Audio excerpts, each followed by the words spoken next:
Starting at the top right is our Team Liquid.net Protoss player, down a game already in this best of 3. This is, of course... Yeah, come on. Don't be shy. Liquid Hero. Liquid Hero with a little bit of an heroic effort in the last game, but then he was a bit blindsided. Yeah, rough start here. His opponent, he is the final boss. Not losing a single set just yet. He is too sexy for the booth. MVP DongRaeGu. MVP DRG. I seriously think he looks exhausted in that booth today, man. Well, if that's how he plays exhausted, I don't want to see him well rested. Yeah, same. That guy took his best of 3 against MVP after being behind 1 game, and now he is ahead against Hero already. He drinks one of those hot 6s and crushes the can. Yeah, he doesn't need sleep if he's got that can in the booth. Pool versus Nexus for the openings here. Unless he goes for a late forge, which is possible, but just unlikely at this point. No reason to put a forge down when you see the pool like this. Cloud Kingdom is the map of choice for Hero. Down 1 game. This is actually the map where he lost against the Slowling opening. Or is it? No, wait a second. I think I mixed things up. MC lost on this map against the Slowling strategy that Hero held played against Lino. And MC Daybreak exactly against the Baneling Bust. No, I don't mean in the tournament here. The I think Pro League it was. Yeah, but MC lost on this map twice against Slowling strategies. Roro. Once against Roro and once against Lenok. Hero played a different map. Hero went for the forge again, and he could try to go for that cannon stuff, but it doesn't look like it. There's the Nexus. A little bit surprising though he goes for forge after seeing that pool timing, and then doesn't go for the cannoning at all. But now he's going to have a very safe situation. And it's going to be 6 links, in fact, that DongRaeGu has made instead of 4, so it works out for him in the end.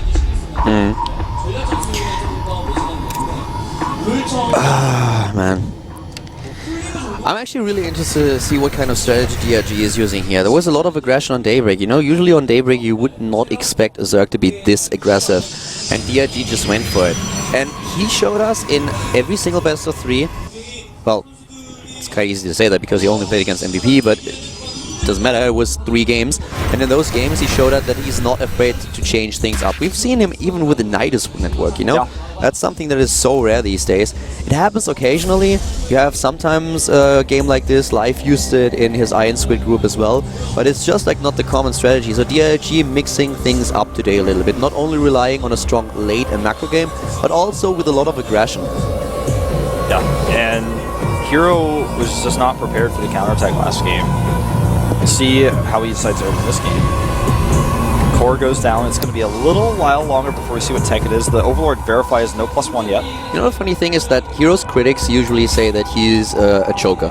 That in a situation where a lot is on the line, he chokes quite a lot.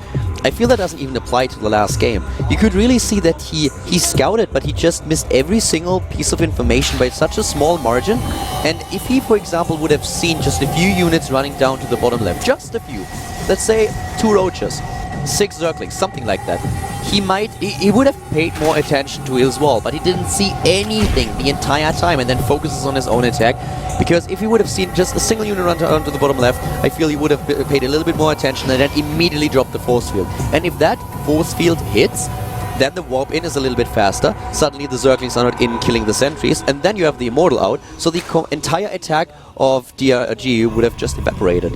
And DRG, in this sense, got a little bit of lucky. I mean, it was still a deserved win. He took a risk there and he got rewarded. That's how he do it. But still, that game could have ended differently. So Hero here, I think this is going to be a completely different game from what we saw in the last time. I could not agree more. First of all, we have the Stargate coming out now. Yeah, our Korean friend to the left with her phone is safe now. Yes. Not dropping it again. Yeah, she is expected a Stargate from Hero much more so. You know, Hero was actually... I remember when this moment, there's actually a famous YouTube video, you can find it, of Hero knocking DRG out of the Code A qualifier and DRG crying. And he actually was dying to Phoenix play. The Hero was one of the first players, Hero and MC, I feel, are the 2 Protoss players to really innovate this Phoenix play against Zerg. He actually did it a long time ago. People forget that, in fact, that he was one of the best Phoenix players in the entire world, and he still is today. So This Overlord is so out of luck, man. He just barely misses the Stargate. Yeah, but this is the one position where you usually drop your Stargate because you want to make sure that your opponent doesn't scout it. Oh, he messed this one up. The Stalker gets caught at the front. He wanted to have it behind the Zealots, but it's not going to happen. The Zealot in the back is not going to do anything here. That's really unfortunate for him. But the tech has not been revealed. DRG is using the Roach Warren for now. This is not getting to be very efficient for DRG. Now he sends one around the side finally. Yeah. And there's also the Evolution Gem. He's going to need Spore Crawlers. The follow-up for this obviously depends on what DRG does. Does he go Infestation Pit? Probably. Could you double check if you saw it? Our observer just pointed it out, but I looked at the screen a second too late. Okay, he didn't see it. Didn't see anything yet. Yep, he's totally in the blind at this point. A bunch of links being added. And so are the Spores just to be safe, even though he doesn't know. What you don't know can hurt you, so you have to be careful about that. That's true in Warcraft, in StarCraft 2. It was also true in Warcraft 3 as well. It's basically true in every single RTS that you can play. What you don't know can hurt you quite a lot. DRG even supply blocked here. That means he can't get the extra queens, has to rely completely on the Spore Crawlers now. And here come the Phoenixes, want to pick off that queen. The queen is very exposed. Even with the Spore there, he should be able to kill it as long as he pulls that Phoenix to the right side back. There he does. Nice, good micro here. Bye-bye, queen. Queen is dead. Long live the queen. One is immediately being rebuilt. Yeah, 3 Spores going up additionally as well, just to make sure he's got good coverage. This Ling attack is not going to be too big of a deal as long as DRG, as long as Hero doesn't mess up the micro. Well done so far by DRG, by Hero I have to say. Killing a few Harvesters, took down 5, and also the Queen. Not a massive amount of damage thus far, but still. No Phoenixes lost, you know, that's the most important part. That's a careless mistake a lot of players make, because Phoenixes give you a lot of control over the map. And they've got 6 gates now, by the way, Calder. He could be very aggressive to follow this up. It's also, you know that in the late game, the Phoenixes will definitely help you against the army of your opponent. Infestors or Corruptors, no matter what. Yeah, exactly. Pick up a few Infestors, deal with the Corruptors a little bit better. Provide a shield to stop this Nexus from being targeted down. And so far the Force Shields are good. He actually traps the Lings, but he's got to save the Sentries. One Sentry gets locked out in the cold, but Hero says no. Sentry left behind. Use another Force Shield to save him. There's a Zealot wall. And that was really nicely done. That's another Queen being killed here. Really well done. Pam, and down she goes.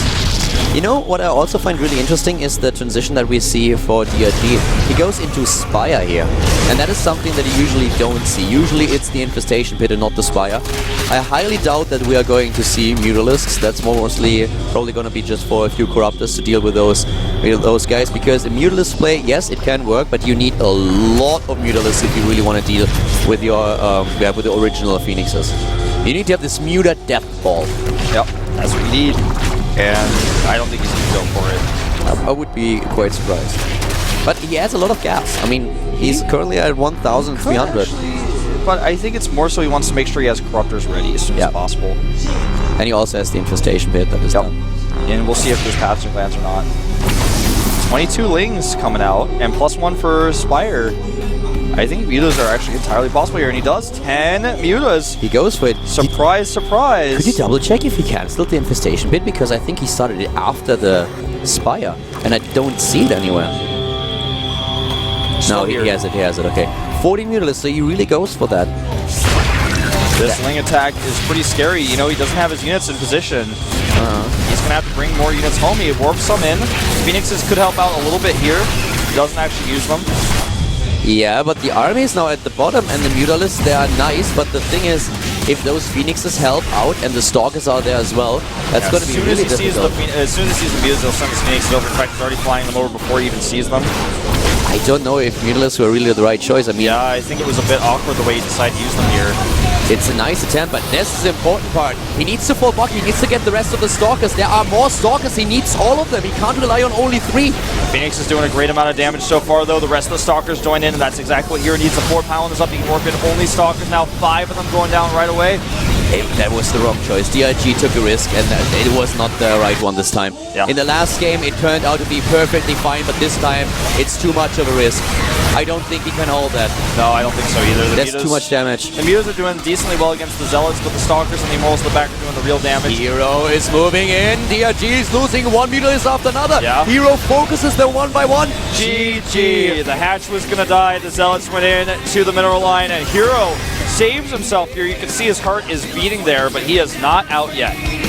Yeah, Hero is definitely a little bit nervous in this series. I don't blame him at all. I mean, he lost his first best of 3, and now he's in the same situation that he was against Lenok. He's tied with his opponent, and he needs the next map. But DRG taking a little bit of a risk here, and you can overwhelm an opponent. If you have this Mutalisk flower and you clump them up into a ball, and then the Phoenixes get too close, you can kind of one-shot them and just get one shot off every single time. That works well, but not if your opponent is there and has the support of Guardian Shield and Stalkers. That's just too much then.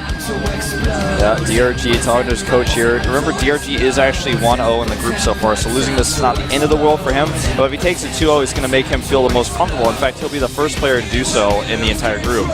Yeah, that would give him a huge lead in the group. Now, DRG sitting in the booth here, getting that last-minute prep. He's being invited to the lobby now. He's got to accept that. We've got 2 more best of 3s before we go into our evening session. So both players, all the players are going to have a short, tiny little break, it looks like, based on the time we have here now before they go into this. But, you want to close out strong here, and this is exactly what DRG is aiming for. This is his last match in the early sessions, so he'll have several hours break if he can take this game here. Abyssal City is our last map. This is DRG's pick, and I think that is something a lot of people will completely understand. Yeah. It's a horrible map for Protoss. And Hero knows that this eventuality was going to come. No matter what, you take any win on DRG, he's going to pick this map, so Hero's got a plan for this. What build will he do? Will he do the unthinkable and make a 3rd Nexus? Is he going to go for an Immortal push? Will we see Stargate again? Anything is possible here at the 2012 Blizzard Cup. DRG against Hero.